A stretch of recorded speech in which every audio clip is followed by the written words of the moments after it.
my name is Benjamin with All Star Heating and Cooling. Thank you for taking the time to watch our homeowner maintenance video today. We're going to be going over some easy ways that homeowners can maintenance their own air conditioner and keep it running efficiently and keep everything clean. Okay, to start, I'm just going to explain a little bit about how this air conditioner works. And the way this air conditioner works, the outdoor unit, is that this fan is going to pull air through all the sides of this coil. So you want to make sure that you have room for this air conditioner to breathe, that there's nothing right up against it restricting that airflow. You also want to make sure that there's not anything impacting these coils that are stuck in these fins down here. These fins are really soft, really easy to damage. And you want to be really careful when you're working with them. When you spray it off, which is how you're going to loosen some of the debris and keep it clean, you don't want to use too much pressure to damage these coils. This cage is on here just in case you run into it with your lawnmower or your weed whacker or something to protect this coil. And you don't want to damage that coil or you're going to lose efficiency. You don't want to have it clogged up or you're going to lose efficiency. When you do spray it off, you don't have to worry about if the unit's operating or not because it's meant to be outside, so it's not going to hurt it. You can spray it off regardless. And as I was saying, this air conditioner has to be able to pull in air through all sides of this coil, so if there's anything impacting this coil, it won't be able to pull the air through and you're going to lose efficiency. And you won't make for proper heat transfer out here. So I wanted to make you aware, if you have one of these, this is a dryer vent and they are commonly placed right behind air conditioners. And if the dryer's running at the same time the air conditioner's running, this will blow lint out and this air conditioner will suck it right up on the coil and it'll impact your coil and you won't be able to move air through it and get heat transfer. So I just want to make sure if you do have that you're aware of it and you maintenance it regularly to keep it clean and from getting impacted. Okay, and while you're out here inspecting your coil, making sure you have no restrictions in your coil, you can also visually inspect your suction line, this insulation on here. As you can see, the insulation on this one is worn. You're gonna have to call your service company, have them come out and change that, and you should have that done to keep it operating efficiently. After you've inspected that, I would move right up here to the drain line. Algae loves to grow in these drain lines and it'll clog it up in there like a little dam. And I would recommend clearing it out with a shop vac 3 or 4 times a year whenever you can come out here. It's pretty easy to do. If you don't have a shop vac, I will be showing you the way to back flush it with your water hose. That doesn't always work. Sometimes you will, if it's a bad clog, you might have to call your service company out to clear that out as well. Okay, when you're clearing out the drain line, I would recommend doing it with a shop vac, but if you don't have one, which a lot of people don't, you can do it with you can back flush it with a water hose, and this will sometimes work. And how you're going to do that is you're just going to gently, you don't want to put too much pressure down because you'll break this pipe, but just hold it just like that. And as you can see, some of the stuff will come out.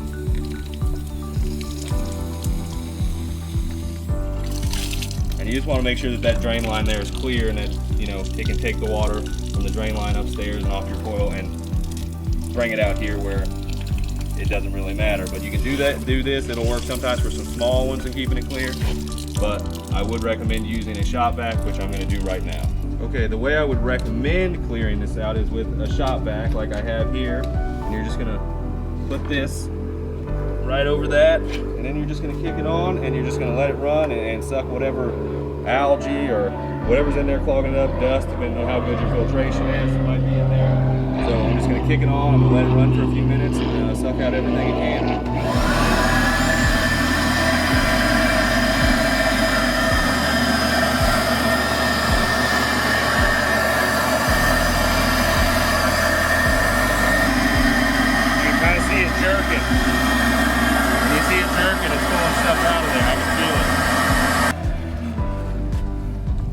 Now I'm just going to show you how we're going to spray this off. Like I said, you just want to use a regular water hose, regular nozzle, no pressure tips or anything like that. Use your thumb to get a little bit of pressure to clear it out. I did want to point out as well that we have pulled the disconnect back here, mostly to keep the sound down so you can hear me talking and for safety, but you can spray these air conditioners off when while they're running. They're made to be outside in the rain and the elements, so it's not going to hurt anything. But if you want to pull it to be safe, most of them are these pull-out disconnects like this one. You pull it out, cuts power off, you put it up here. Some of them might be a breaker style, but either way, when you kick it back on, it may have a delay up to 5 minutes. So if it doesn't come back on right away, don't freak out, give it a few minutes. So I'm going to go ahead and get to cleaning off this coil.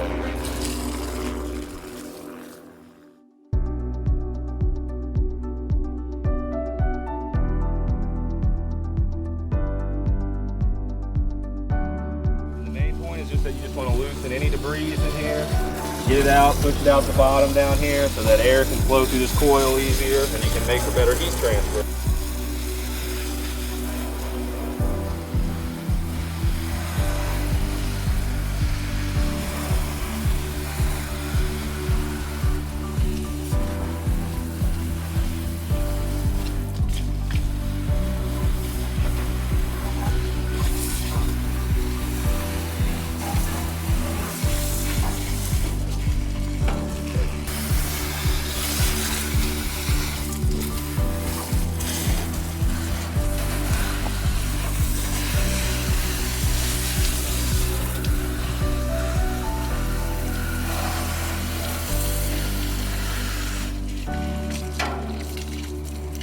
And as far as the outdoor unit is concerned, that's basically all I would recommend the homeowners to do themselves. I wouldn't recommend opening up any electrical panels or anything like that. So your outdoor unit is pretty much taken care of, and now let's go check out the inside and see what we can do in there.